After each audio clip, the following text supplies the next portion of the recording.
Great, thanks, Mike. Afternoon, everyone. I'm Matt Holland, Sales Manager for the Americas region at Xocean. We use uncrewed surface vessels, or USVs, to provide a safe and low carbon approach to the collection of ocean data. I'm also with Mike Mutschler from Norbit, who will also be presenting today. And Norbit manufacture efficient sonar technology for seabed mapping. So today we'll be talking about how these really two quite complementary technologies are used to provide a high performance and low carbon mapping solution for the Great Lakes. And just to save on bandwidth, I am gonna cut my camera. So for agenda, we're gonna just talk briefly about Xocean and Norbit, and then move into really describe the different technologies, and then look at some specific use cases of where Xocean USVs have been used with Norbit sonars. So Xocean is a ocean data company, but we do things differently by using USVs to collect that data. Traditionally, ocean data has been collected using large crewed vessels, which produce significant carbon emissions. But by using USVs, we can greatly improve safety by having the project team on shore. And the USV emissions are about 1,000 times lower than a conventional vessel. And with a data as a service business model, we can provide a fixed price turnkey solution for the delivery of ocean data. So our approach of using USVs for data collection has been proven now through more than 65,000 operational hours. And this has been accumulated through more than 150 projects and in 18 different countries around the world. And two of those projects were in the Great Lakes in 2020 and 2021, which we'll talk more about a bit later. Mike?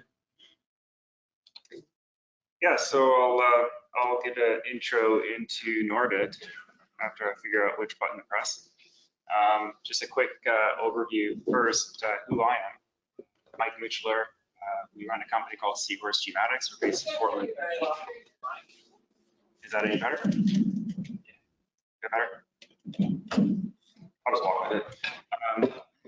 Thanks for that. I'm Mike Mutschler. We operate Seahorse Geomatics. We're based out of Portland, Oregon. We have an office in Houston, Halifax, and Portland, so it's those three cities. And we're the sole representatives for Norbit in North America. We've helped Norbit on the development of the sonar system since 2012. The first time the sonar system ever got wet was in the Portland Harbor.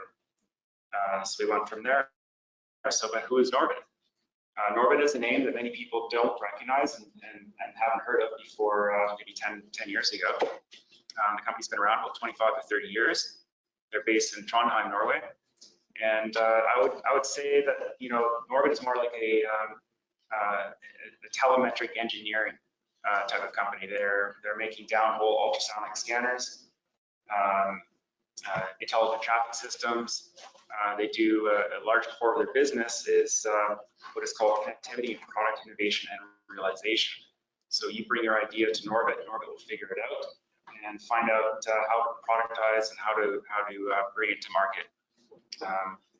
So the company has grown significantly. We're talking about 2016 of 125 people. Today we're well over 400 people. So it's a fairly significant growth. It's one and was one of the fastest growing companies in Norway for a period of time. And the adaptation, their technical adaptation capability to adapt to new requirements can be seen with the large supply shortage we've had with these chips. Norbit maintained a 4-week delivery time because Norbit simply regathered, found new ways of manufacturing it, and filled the void. So moving on to the agenda. So we're going to talk about more of the technology that Norbit and X-Ocean have. And the key is, like, as we keep talking about it and listening to other presentations, the issues we have in the industry is lack of human personnel, right? We have lack of human resources. And a way to mitigate that is to go unmanned, or uncrewed, I should say, sorry. Matt, it's off to you again. Thanks, Mike. So for mobilization and operations with USVs, there's a number of benefits. There's really flexible transport and launch and recovery options. So as you can see in the image there to the right, we can easily move and mobilize the USVs by road transport. You see them there on trailers and being moved with standard pickup trucks. For longer transports to further away locations, the USVs can be put in standard 20-foot shipping containers, and we move them by sea freight. And more recently, we've also started moving the USVs by air freight for faster mobilization or to relocate for other projects. So for example, last year when we completed project in Canada, we had one of the USVs return to its home location in Ireland by air freighting it from Toronto to Dublin. And then when operating multiple USVs, there are also opportunities there to optimize the use of human resources.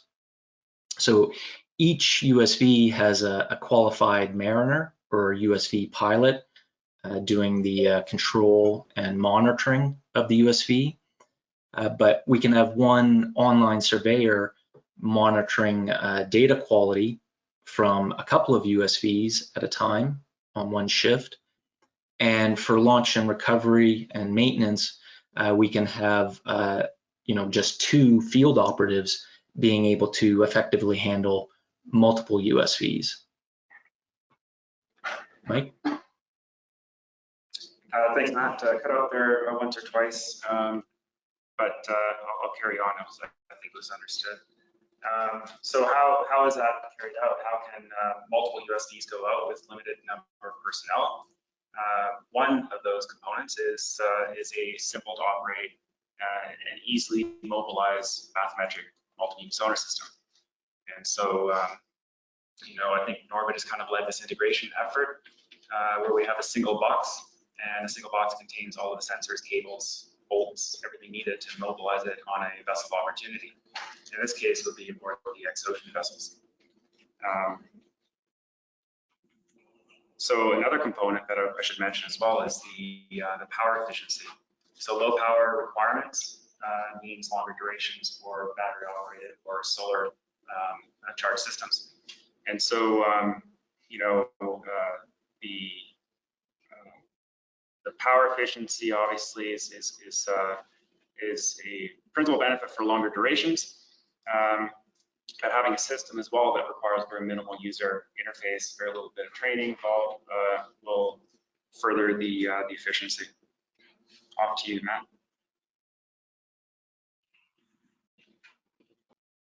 Hopefully I'm coming through okay there now, Mike. So for resolution and data density, when we're surveying and conducting C4 mapping operations, the USVs survey at a speed of about 3 knots or less. And when having this combined with the motion stabilized Norbit sonars, we get excellent along track ping intervals and really very high resolution cross track data to provide really optimal coverage and object detection. And the image on the right there is really showing an example of that. Now, noting that we have quite a high level of vertical exaggeration on the elevation model, but you can see there the pipe being detected, and we're in 60 meters of water there during normal survey operations. Mike? Yeah, so that was, it broke up just there, but that was 60 meters of water depth. Okay, moving on. So the sonar system. Okay, this is the bread and butter, and I can talk about it all day long, and I can bore you to tears with it. So Norbit has kind of led and formalized this curved receiver array motion sensor. Is that better? Thank you. Norbit has led the curved receiver array bathymetric multiple system, where the system was designed from the get-go as a frequency modulated sonar system. Frequency modulated is where a bandwidth of frequency change will occur during the transmission. It's a chirp. So every single transmission is a chirp pulse. The beauty of a chirp pulse allows us to have a very, very long transmit pulse duration, right? Because the resolution is a function of the frequency bandwidth and not of the transmit pulse duration as it is for systems that we grew up with in shallow water. And so large bandwidth of 80 kilohertz will allow us for 9 millimeters of range resolution. It's not just the acoustics though, and the signal to noise, which is fairly fundamental, but in terms of ease of operation, it also comes down to the tight integration, right? The simple tight integration. So within this system here that we're showing, this would be something like the I-69 or the I-77. We have an Planet's Ocean Master IMU situated right here inside the transmitter. And so then we end up with a single cable output, and single cable output to the small topside unit, which is exaggerated for size here, is a IP65 unit. So a single cable input, primary antenna, secondary antenna. So actually everything we bought on the vessel outside, smaller USGS vessel on the carbon fiber reporter spool, that's it. It's coming in within a single sonar case and delivering large transmit pulses spread over a large bandwidth frequency range to give us very high resolution data with basically very limited user interface. Slide over. It's all you can. So the USVs also allow us to operate in really fairly extreme conditions, and we need sonar technology and make use of the Norbit sonars to get good quality data in those conditions. So as we'll see in use cases a bit later, X-Ocean USVs have been used to survey about 1,700 square kilometers in Lake Superior and also the Canadian Arctic during August to November in previous years. We're able to operate up to sea state 6 and do data collection 24/7 to maximize operations and during available weather windows. And these advantages can be leveraged further by using multiple USVs from our fleet of 25 to really drive down the timeline, overall timeline for the survey project and reduce exposure to weather events.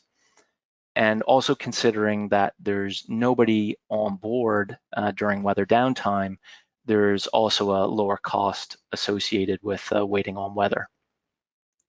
Mike?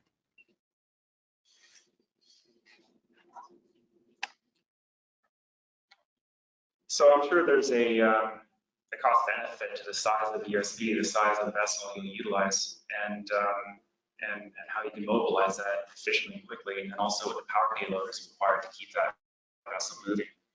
So we see that generally these USVs are more on the smaller side, typically from what we would require for manned or crewed vessels.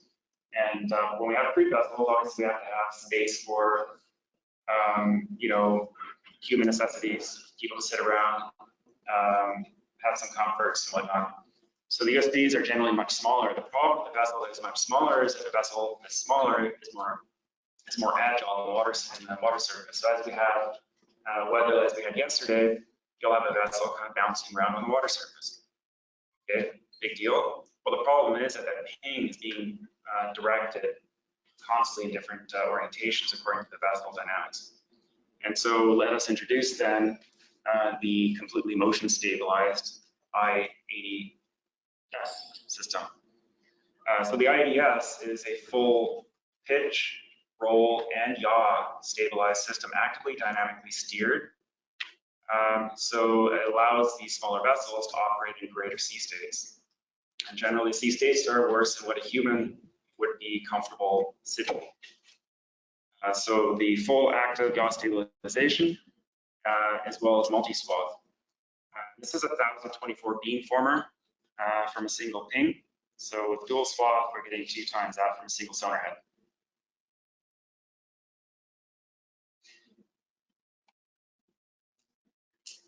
Another component, as I mentioned earlier, is the ease of use. So we do not have a system anymore where we have to have an acoustical engineer on board to balance out the necessities of power and gain and transmit pulse and bandwidth and so forth. These systems operate automatically. They are objective. They're utilizing objective sonar tuning processes, right? So we remove the human from this. What's the next component? The next component is acquisition, coverage. How much data am I collecting? How much overlap do I have? Do I have enough data density? What is the standard deviation? And so the Norbit has introduced a simplified user interface, which is called data collection tool. Not to get into the world of software, because this is not what this is. It's a world of access. So DCT will allow the user to quickly mobilize and through an HTML browser, because this is using WebGIS, a WebGIS platform, to be able to quickly collect the information and see what is being collected. The data that's being collected is all raw data. However, the web app services that we have allows the the WMF, the web map feature and web map service to be pulled from that directly, which is a very small packet, and can be sent through satellite back to base, and then we can see what has been collected.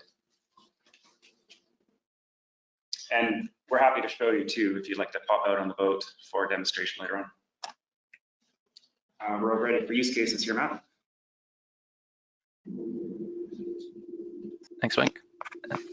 Go to the next slide. Oh yeah. So the first use case that we'll take a look at is the Lake Superior uncrewed hydrographic survey from 2020. And that's where 2 USVs were used to survey a bit more than 800 kilometers square. And the survey took place within the world's largest freshwater national marine conservation area. And it was a project for the CHS, which was funded through Canada's Ocean Protection Plan. So the main objective of the survey was to evaluate the readiness of uncrewed technology in real working environments, and in particular to evaluate the readiness for operations in the Canadian Arctic. So the survey was carried out by X-Ocean and IIC, and this was the first time that USVs were used to gather bathymetry data in Canadian inland waters. And the data acquired, the bathymetry data was to order 1A, and we also acquired backscatter concurrently. And this data would be part of the data coverage that Christine from CHS showed in her earlier presentation. And I believe the data is now also available in the CHS NONA portal. Next slide.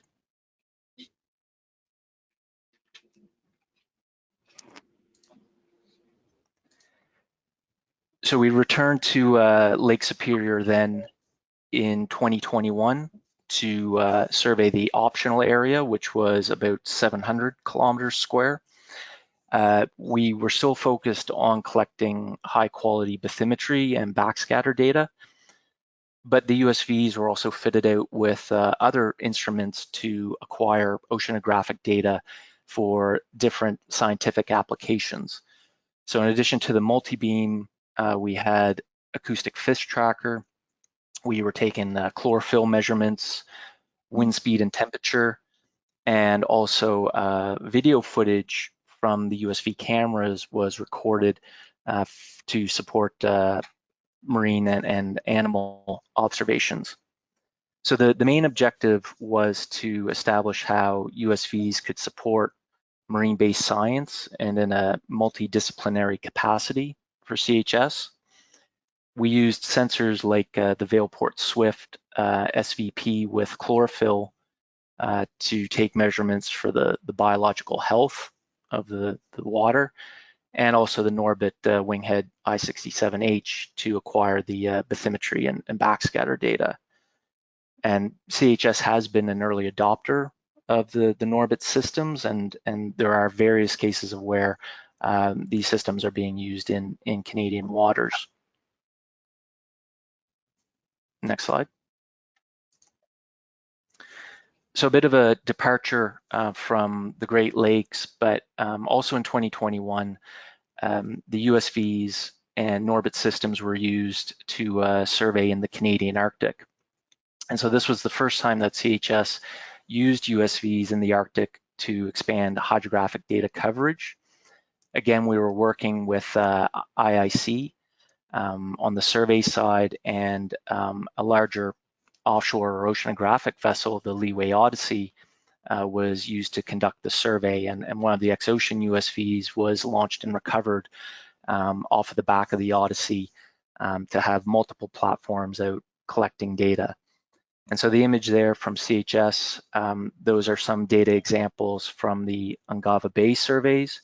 And we had winghead systems fitted out on both the Odyssey and the X-Ocean USV to get this high-res data and really optimize the coverage during the short season in the Arctic.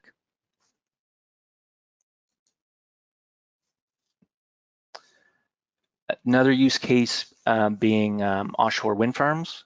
So some of you might be wondering what offshore wind farms have to do with mapping in the Great Lakes, but there is the advancement or movement on the Icebreaker Wind Project in Lake Erie, which is the first freshwater offshore wind project in North America. And we see some examples here of X-Ocean USVs and Norbit systems being used to conduct inspection surveys on export cables for offshore wind farms, and also an example of a turbine inspection. And in just the first half of 2022 alone, X-Ocean has completed 12,000 operational hours in support of offshore wind farms, and this was across 36 different projects in 7 different countries, and being used to support the development and operation of about or close to 15 gigawatts of offshore wind power. Next slide. And then finally, also related to environmental initiatives, this is an example of where multiple USVs were used to support the development of a carbon capture and storage project. So the Northern Endurance Partnership will have capacity to store 450 million tons of CO2. And this is an example as well of really the stringent data requirements for these types of projects, and how the USVs and Norbit systems can be used to meet those specifications. So for data collection, we needed to ensure at least 99% data coverage in all instances, with 35% overlap on the lines, and to have a final data set with sufficient resolution to detect features of minimum size of half meter long along the pipe routes. So for this case, we were operating a dual head Norbit wing head, which had roll and pitch stabilization. And throughout the overall project, we had 218 operational days with up to 4 USVs being operated at any one time, and resulting in about 975 square kilometers of data collection. Next, Mike. Yeah, so I think hopefully this is for people that have not seen this type of information before. It's exciting. You know, large areas of our Earth are being mapped remotely. We can't see the word autonomous here on this, but they're remotely mapped, and we're getting high resolution from that. These are all uncrewed. It's putting the people back at shore. This is helping to solve the issues we're all dealing with lack of personnel. I think every one of us probably faces that, and I'm sure the students are grading year to year on that as well. But yeah, it's a step towards this, and what we're seeing is not just the platforms. We're seeing the technology. Everything's fostering towards easier access, faster deployment, higher quality data in worse conditions. Do you have anything more to add? I think you really captured it, Mike.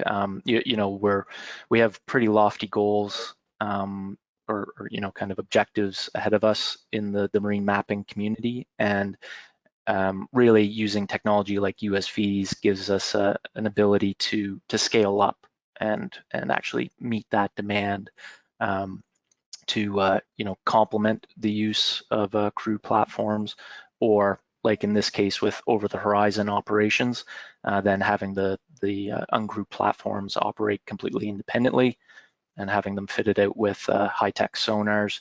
Then we can, like you said, ensure we're getting good quality data to support a number of different applications.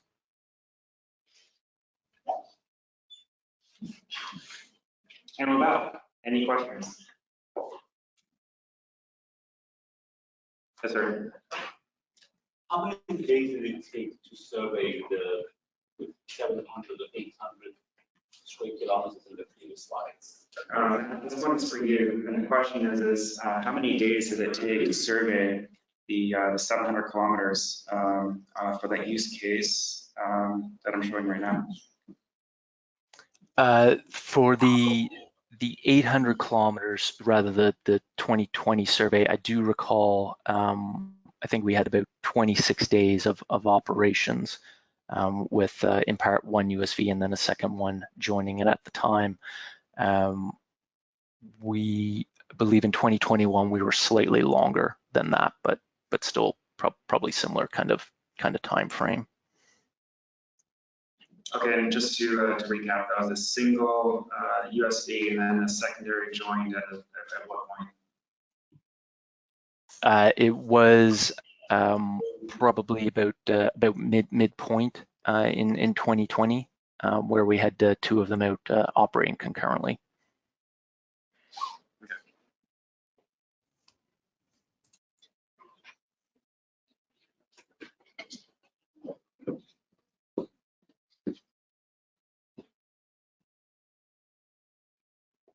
So I have a question, right? You mentioned utilizing a frequency modulated pulse and 9-millimeter resolution. So I'm curious about what pulse length and basic equation is used to calculate the 9 millimeters. Yeah, so it's basically you've got 80 kilohertz, that's 80,000 wavelengths per second. And 80,000 wavelengths per second, you bring in the sound speed, which is meters per second. Take that value, you'll get 1.8 centimeters, divide that by 2 for the two-way travel time, and then that's 9 millimeters. So just based off the bandwidth? Specifically based off the bandwidth. Yeah. So going on a follow-up on that previous question, so 26 days for 800 square kilometers, 1.5 USVs,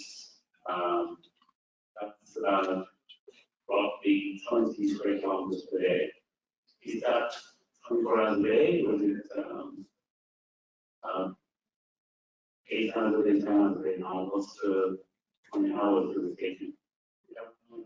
Correct. Roughly 20 square kilometers per day sounds long, actually. Chemistry, USD. Yeah. Did you hear that? No, could you maybe recap that quickly, Mike?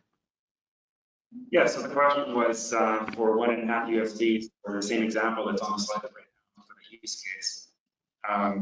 You know, the quick napkin calculation came to about 20 square kilometers per day. And so the question was how many hours per year, 20 kilometers per day, or square kilometers per day per USV. The question is how many hours, operating hours were there during one of those days? Is it 24 hours?